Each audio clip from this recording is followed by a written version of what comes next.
ఎదిగే ఆడపిల్లలకు ఉప్పు ఎంత తక్కువగా తినిపిస్తే అంత మంచిదట. అమెరికాకు చెందిన పరిశోధకులు ఈ విషయాన్ని చెబుతున్నారు. ఆడపిల్లలకు ఋతుక్రమం మొదలవడానికి ముందు చాలా జాగ్రత్తలు తీసుకోవాలి. వారి ఆరోగ్యం, ఆహారం విషయంలో అప్రమత్తంగా ఉండాలి. డేట్స్ మొదలవడం ఆలస్యమైతే ఒత్తిడి, ప్రవర్తనాపరమైన మార్పులు, ఇతరితర అనేక సమస్యలు తలెత్తుతాయి. ఈ ప్రభావం సంతానోత్పత్తి వ్యవస్థ మీద కూడా పడుతుందట. అందుకే ఋతుక్రమం సక్రమంగా మొదలవ్వాలంటే 10 ఏళ్ల వయసు నుంచే ఆడపిల్లలకు ఉప్పు ఎంత తక్కువగా తినిపిస్తే అంత మంచిది అంటున్నారు నిపుణులు.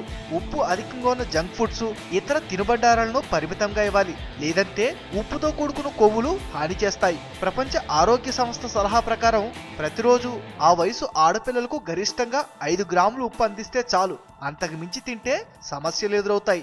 సోడియం సమస్యను పెంచుతుంది. 5 గ్రాములు ఉప్పు ఖచ్చితంగా సరిపోతుంది. కానీ ప్రాసెస్ చేసిన ఆహారం, సోయా సాస్, గుడ్లు, పాలు వంటివి తీసుకున్నప్పుడు సహజంగానే సోడియం అందుతుంది.